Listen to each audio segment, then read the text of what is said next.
Alright, let's finally check out the buffs in the PTR server. But a little disclaimer before that, I'm unable to test most of the buffs because lack of resonance, because the buffs does affect resonance and also divinate as well. And some of the information are not complete. There's a lot of typos, there's a lot of missing stuff as well in their kits. So hopefully Lilith fixes that before it goes to the live server. The first Esper I'm going to go through is going to be Norah.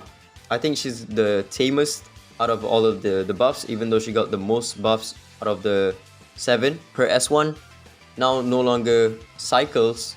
She cycles and also stacks all 3 of the buffs. Her S2 is no longer an active skill, it's now completely a passive skill, and it allows her to counterattack with her S1 with a 50% chance, and then whenever she gets her turn, when she has all 3 of the buffs, she's gonna cast her S3. Her S3 also got buffed as well, but it doesn't say anywhere over here.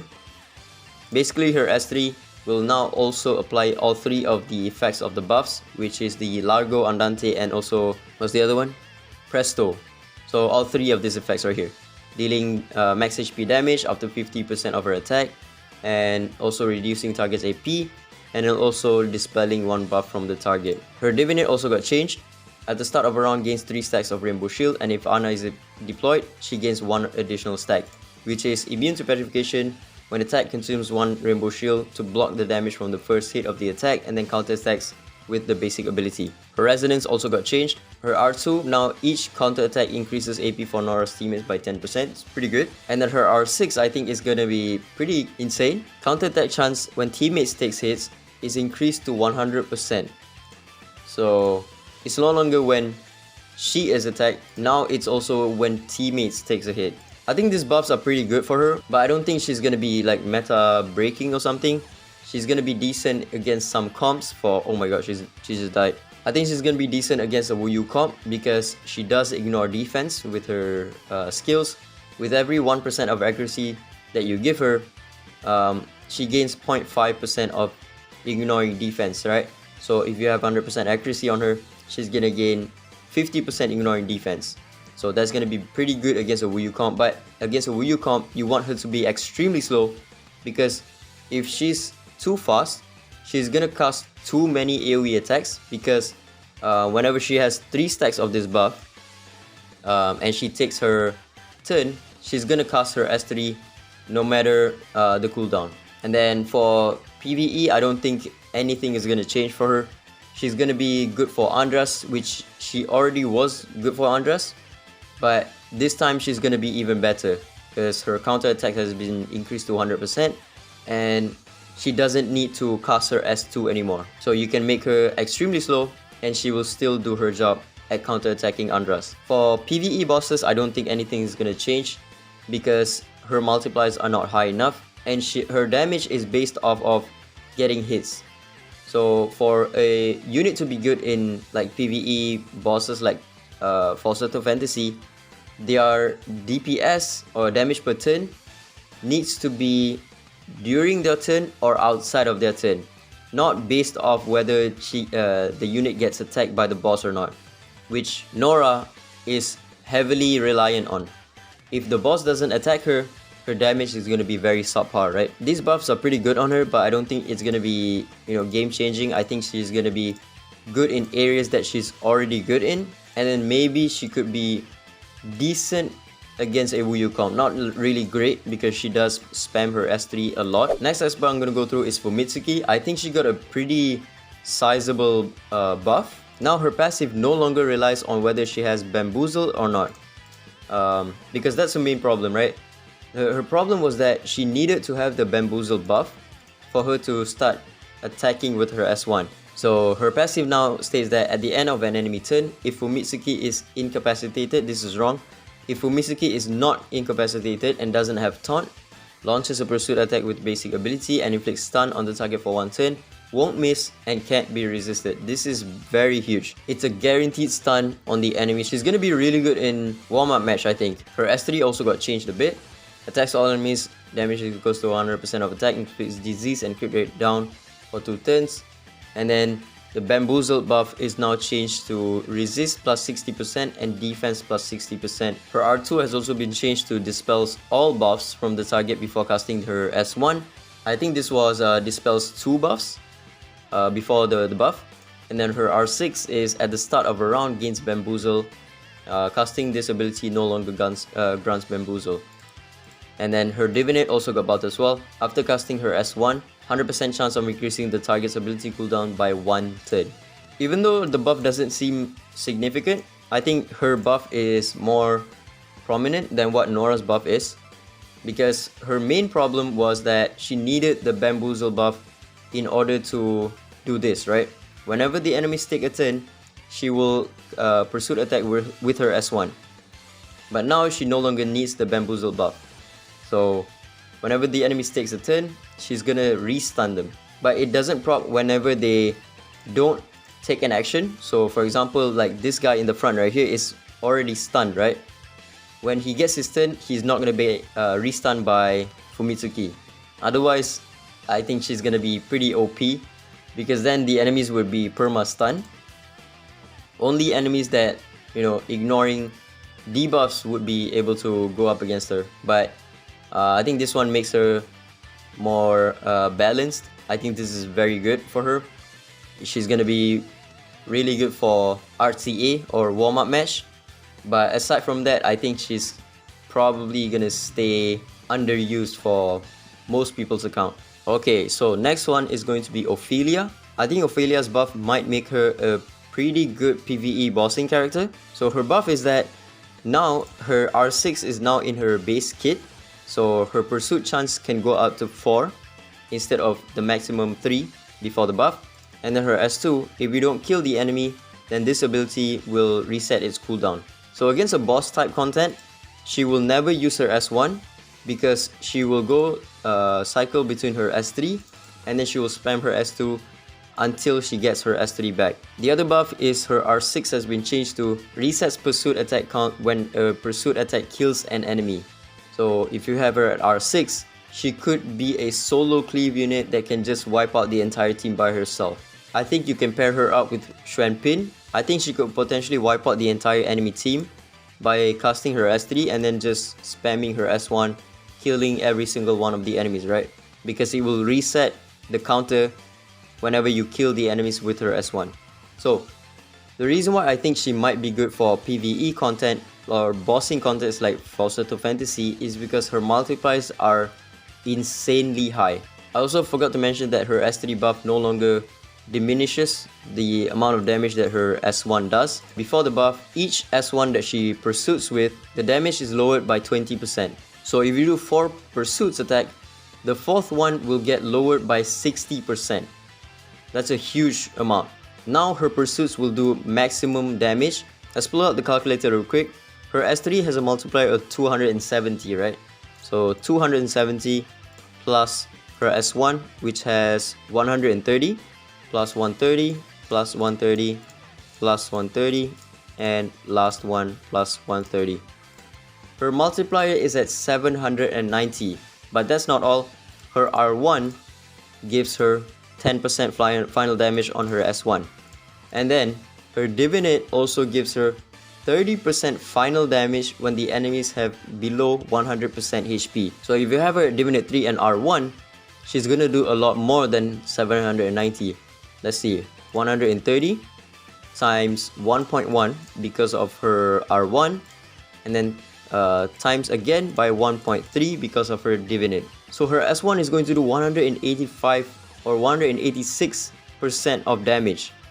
So you times that by 4 plus 270 because of her S3 multiplier. She's gonna do 1000% multiplier. And the crazy part is that her 1000% multiplier has a 3 turn cooldown. Especially with Sienna's buff, reducing the cooldown of Wind Espers by 1. Now all of a sudden, her S3 cooldown is now dropped to 2 turns. And that's just with running Sienna alone in the team. If you run Sienna plus like maybe Sachiko, then her S3 cooldown would be at 1 turn.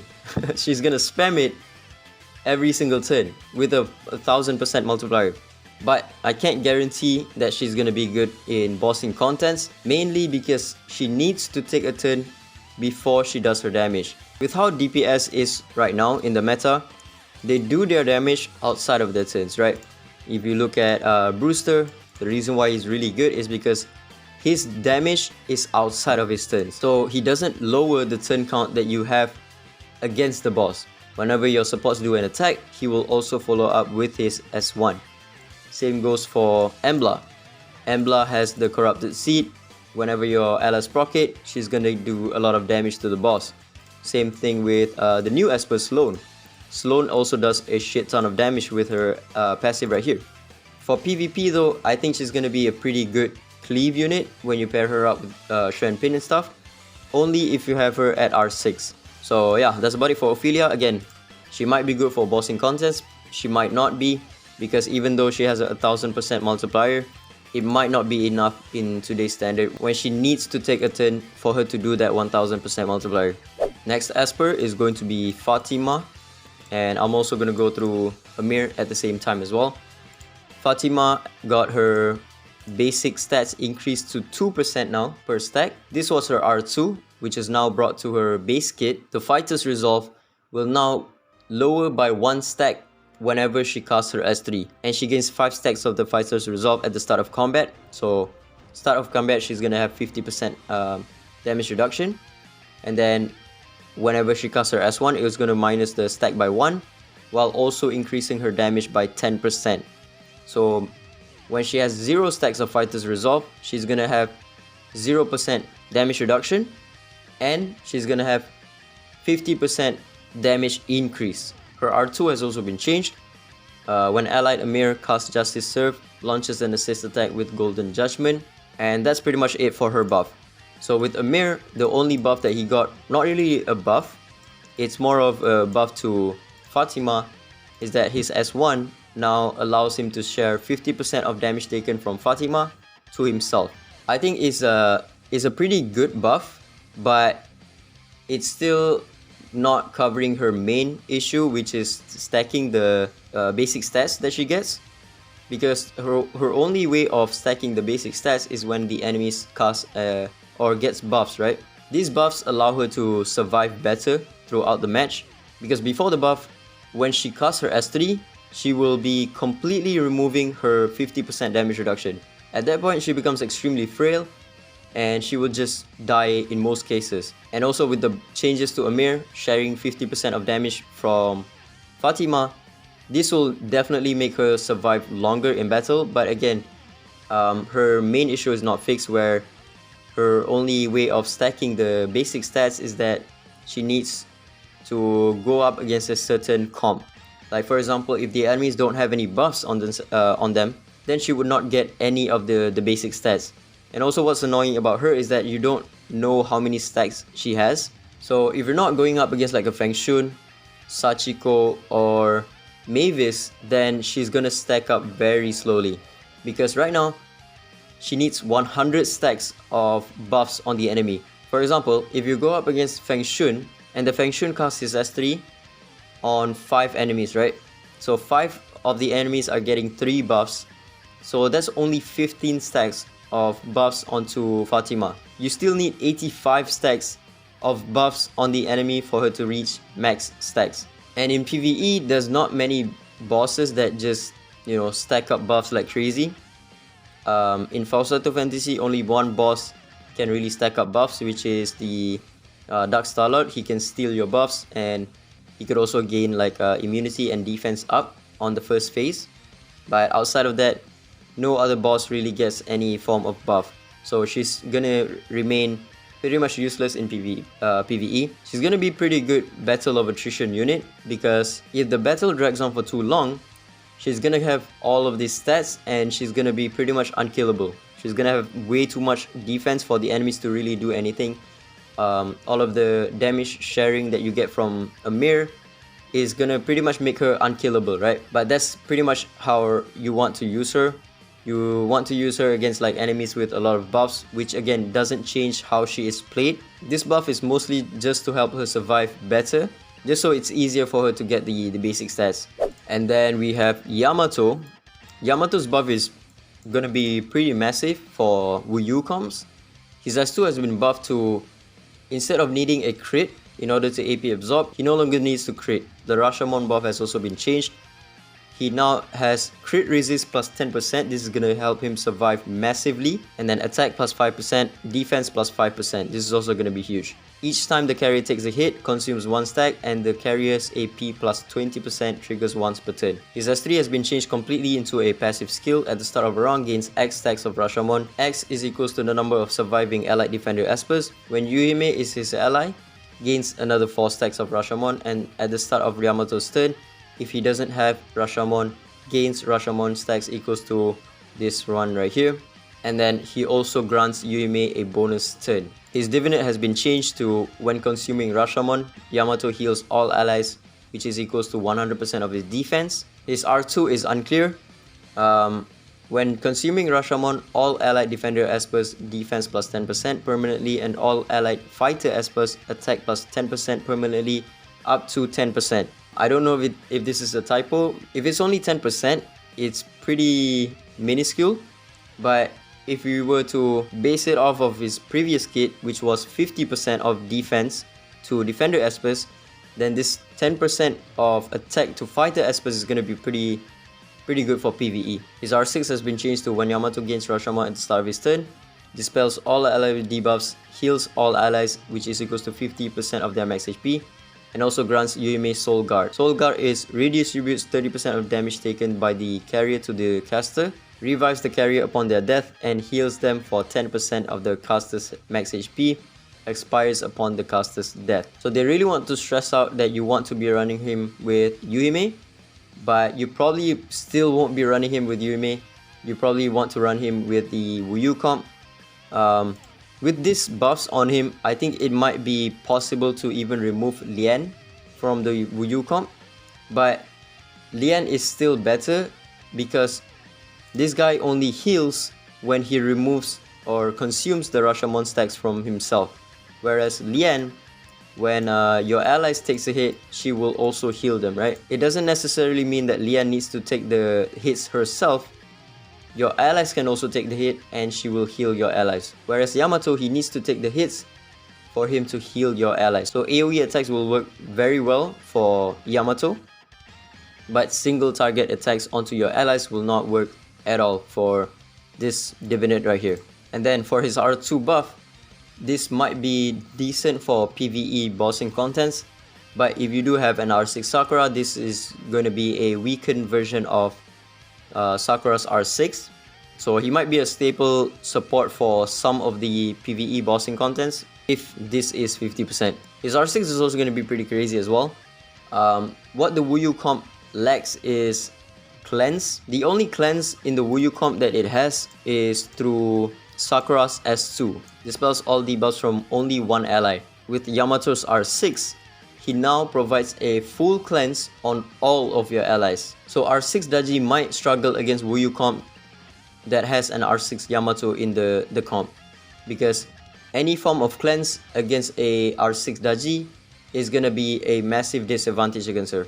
Again, most of these buffs I cannot really test it because I don't have his R2 and also I don't have his divinate in the PTR server. Now, the last unit, probably the biggest winner among the 7 that got buffed. Her S1 now amplifies damage based on stack of Hell's Hand, and it can stack up to 10 times. The enemy's attack minus 8% throughout combat, up to 40%. So we have a similar effect on her S1 as R6 Chuyao. Hell's Hand has also been changed to attack plus 2.5% per stack, maximum of 10 stacks. Her S2 got a pretty massive buff as well. The damage is still the same, 50%, but this time around it's amplified by the number of Hell's Hand stack, and it also reduces the max HP damage by 100% of the damage. It also now has a passive. When any non-boss enemy gains AP up, cast this ability, the target's AP minus 30% and inflicts hamstrung for 1 turn. Won't miss and can't be resisted, triggers once per turn. Hamstrung is cannot gain AP up or special turns, including counter attacks, pursuit attacks, or assist attacks. Her S3 also got buffed. Now she clears the enemy's AP while also inflicting hamstrung for 1 turn before dealing damage, and it also got a passive at the end of Yuuhime's action, gains 1 stack of Hell's Hand. Her R2 also got changed. Each stack of Hell's Hand has a 10% chance of casting Yuuhime's ability 1 more time, can't be triggered consecutively. So if you have 10 Hell's Hand stacks, then she's gonna have 100% chance to cast her ability 1 more time. Her R6 has also been changed. When Yuuhime's active turn ends, the teammate with the highest attack gains AP. When the active turn of the teammate with the highest attack ends, Yuuhime gains AP, which is equals to 100%, cannot be triggered consecutively. I think this is pretty insane. So they're going to cycle like crazy. And then the last buff for her is her captain ability. Ally speed plus 25% for every Twilight Order member, Yamato or Morayama deployed, speed plus 10%. So she can get 45% speed from her speed lead. I think her buffs are probably the most significant among the 7. First off, her S1, this one, amplifies damage based on the stack of Hell's Hand count. I've already tested this and it's around 100%. So 10% each stack. If you have 10 stacks, then it's going to amplify it by 100%. The amplification damage is not a plus 100% multiplier. It is amplified by 100%. So what that means is that her S1, because it has a 100% multiplier of attack, now with the 10 stacks of Hell's Hand, it's going to be amplified by 100%. So the new multiplier is at 200%, while her S2 only has a 50% multiplier. So amplified by 100% is going to put the multiplier at 100%, not 150. If you do have her at R2, which I'll try her out in my main account, I do have her at R3, then I think she's going to be a pretty good bossing content Esper, because when you have 10 stacks of Hell's Hand, her S1 does 200% multiplier, right? But because I have 10 Hell's Hand, when she casts her S1, she has another chance to cast her S1 again. So effectively, her S1 has a multiplier of 400% because it's gonna cast twice. 200% once and then 200% once again. And then her S3, so this part right here, the fewer the targets, the higher the damage. If you have 5 enemies, it's gonna do the original damage of 120%. But if there's 4 enemies, then you're gonna do 25% more damage. So if there's only 1 enemy, which most bossing characters only has 1 enemy, right? You're gonna do 2 times the damage of the S3, and if you have her at R2, it's gonna cast the S3 twice, which means the multiplier would be at 220 times 2, 440%. And she's gonna be, I think, pretty good for PvP as well, to go up against Feng Shun comps, because Feng Shun most likely is going to be the fastest in the team. He's gonna AP push the team by 25%, but because you have Yuuhime in the team, Yuuhime will reduce the enemy's AP by 30% while also putting the debuff on all of them. So now they no longer can gain AP and they can't counter attack you, which is huge. I can't wait to test her out because she has been pretty much useless outside of her captain ability. But now her kit actually seems very good. But yeah, that's about it. This went on for longer than expected. It's been 2 patches now in a row that they've been doing buffs, and the buffs are really good as well. It made some of the units viable. It's not meta defining or whatever, but being viable is good enough for these old espers, in my opinion. That's about it. Ciao.